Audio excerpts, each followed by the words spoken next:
second side is the right side, which today I have told that I will tell you about. The gentleman is not here who asked so many questions. Is he here? He was just busy asking questions, that's all yesterday. He's not interested in speaking, I think. Alright, now the second side, on the right hand side, is the power by which we act. First we desire and then we act. Now this power, right side power, is expressed within us as right sympathetic nervous system. Science has come from the same. Science is in the growth, these are all subtle things that are within us. Now this right side power, which exists within us, gives us the power for our mental and physical capacity to act. Now this action takes place when we desire something, we want to implement that desire, then we go into action. One has to understand what sort of a power is this. This power is called as Prana Shakti in Sanskrit, Prana. And the another one, the left one, as Mana Shakti, is the power of the emotions, or can say of the mind. But you see, English language is not so clear-cut about it. So I would say Mana Shakti and Prana Shakti. These are the two powers that exist within us, and we start using them as left and right, we can say like a brake and an accelerator, and then we become the master of driving. But while becoming that, we make mistakes. The human mind has a speciality to go to extremes. Supposing I tell somebody, now you have to meditate. They'll meditate for 5 hours. There is no need to meditate for 5 hours or anything. But if you tell them that you have to stand on your head, they'll do it for 10 hours. So there is no need to go to extremes. We have to be just in the center, be kind to our body, be kind to ourselves. There's nothing to be frantic about. There's nothing to be so much exasperated about it. It's just very simple thing that has to happen. For example, think of a seed which is sown in a very loud music, or say a place where everybody is rushing, shouting, screaming. What will happen? That seed will never sprout. If it is in a peaceful place, is a properly placed one, or not in a tilted pot, then it will definitely develop into a beautiful tree or a beautiful shrub, whatever it has to develop into. In the same way, if we are too much on the extremes, we go to the left and to the right. Now going to the left, I told you yesterday what happens, that all these things like hypnosis and ESPs and most of these gurus try these tricks, you see, like they just make you hypnotized and people become absolutely mad over the guru. Oh, he's our guru, and they behave just like absolutely people without any brains. So I feel nice with it. The reason is that you feel there's a sort of a sense of security built in this gentleman, and if I'm following him, see, he's going to heaven and I'm going with him to heaven. It doesn't happen like that. You have to individually go into heaven yourself, and you have to become your own guru, and you have to know everything about it. It's not that anybody can put a trailer behind and put some people into it and say, now come along, I'm going to heaven. Most of these people are really going to hell, and you will follow them very fast. So it is never so, believe me, that anybody who says that following a certain guru will go to heaven is absolutely wrong. You must follow in the principle, and every guru who is a real guru will always tell you that you have to become something. He will never just say, all right, you've given me the money, all right, you are the member, now you are my child, now you are my disciple, and I give you my love, let's have love. Where is the love? And give more money, give me Rolls Royces, give me this, give me that. At life mad, we are doing it thinking that we can exchange these things. Now, as we are seekers, we have every right to find our spirits. And we are not to be deluded by any such tricks and pranks of these people, or I would say very sinister methods that they are employing. Not only to deceive you for money. I don't mind, there are smugglers, let them have money what they want to have. But they spoil your chances of realization, which you do not realize. And once they are spoiled, it's very difficult to give a realization. And if you do not really positively work it out, it's going to be an impossible situation. I've seen people who have suffered on account of this. Now this action within us acts for our mental and physical capacities on the right hand side.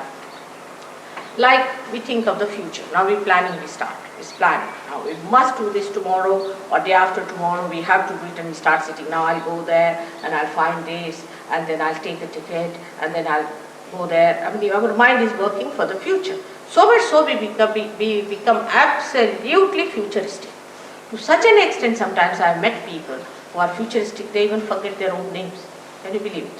I mean, they don't even remember their father's name, that's all right, but even their own names they forget. I mean, they are like mad because they don't remember their own names and they don't know where are they, what are they doing. I have met people of that kind who are really sick people because they have become so futuristic now that they do not know anything about their past. Now, this futuristic behavior starts in a society where people always think of the future. What will I do? What am I to do tomorrow? What am I to achieve tomorrow? And all these things when they start doing, their attention goes to the right extreme. Now in this place we are very dangerously placed. Very dangerously placed when we start looking for the future. And the future seeing is a imaginary stuff. It's absolutely imaginary. Because what you think of the future doesn't exist. What exists is the present. You have to be in the present, not in the future. But people will say you have to be in the present. But how? We cannot. Either we are in the past or in the future. Because when the thought wave rises, it comes up and goes down. Another thought wave rises, goes up and comes down.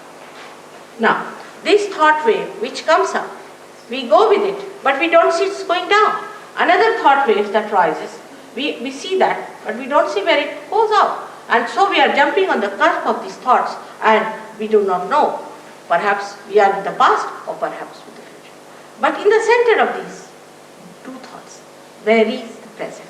And we don't know how to take our attention there, which is a very difficult thing. And just to say that you should be in the center is not possible. All these things, you should do this, you should do that, is not going to work out. Unless and until there is light. For example, there is no light in this room. And you say, walk straight. You cannot walk because you can't see where is the passage, how to walk. Even if you order, do whatever you please, you cannot just walk straight without touching any of these chairs because there is no light, you can't see. So, one has to understand that in the futuristic life when we live, when we plan too much for the future, actually what we are doing, we are living in an imaginary world. We have many stories of people who lived in imaginary worlds and how they found that everything was destroyed.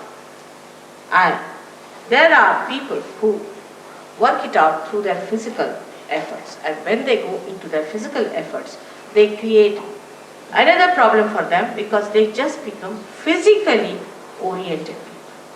And if you are just physically oriented, the spirit gets angry. So the right side movement is for the people who are very meticulous, you see what you can call the people who are very particular about the time, and who are very firm about things, who are very dry people, and who are very straight and they won't tolerate any nonsense, that sort of people, you see that you find normally, and that sort of people become a headache and they are very boring. You can't just bear their company, they can be very boring people. And they give you big lectures about how to be straightforward and how to walk straight, absolutely. In the nature, nothing is straight. It all moves so beautifully because the nature is created out of varieties. And variety brings the beauty. They don't think of beauty, they don't think of love or compassion, nothing. For them, it is a very meticulous world, and that's how they live.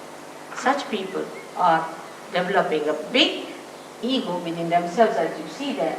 Is the yellow stuff in the head called as ego. Let me show. Right. By the action of the left side, emotional side, we develop a superego, but by the action of the right side, we develop an ego. Now this ego is not easy to be seen, because if you have a superego, you have pains in the body, you are a miserable person, you have wrinkles on the face, and you look absolutely worn out. But if you have ego, then you look so dynamic. we can say that Hitler was the extreme of this ego business. And he got into his head that he is some sort of a God incarnation, and that he has to save the people, and he was the one who knows about races and everything, and he is supposed to save some race. This kind of idea comes from these people who are right-sided. They are very aggressive. They may be very good to talk to. They may be very humble to look at. Could be very good businessmen. Could be anything. But they do not know that they have this Mr. Ego coming up on their heads just like a big balloon, and they are floating in the air. The end of ego is stupidity. You will be surprised. The end of ego is stupidity. Such people indulge into all kinds of stupid things, and they say, what's wrong? For example, I've known old people behaving in so stupid ways, and they say, what's wrong? You know, an old man, say, of 90 years, who can't even walk without a stake, stakes to these dances you do, and then he falls down, you see, and he thinks, what's wrong? Like a lady I knew, she was about 85, she died from a horse falling down. Naturally, what else do you expect at 85? That's what is evident. For a lady of 85, she should settle down at home, look after her grandchildren. Maybe she might be having great-grandchildren, you see. Instead of that, why does she want to be 25-year-old lady to climb on a horse? So all such stupid things they do, and then they will say, what's wrong? There's nothing wrong in stupidity, what's wrong? But such people are a nuisance to the society, to others. The people who are superego are troublesome to themselves, but those are egoistical are troublesome to others. They are all the time correcting others, torturing others, putting their ideas onto other people, and such people can be very, very successful, because nothing succeeds like success.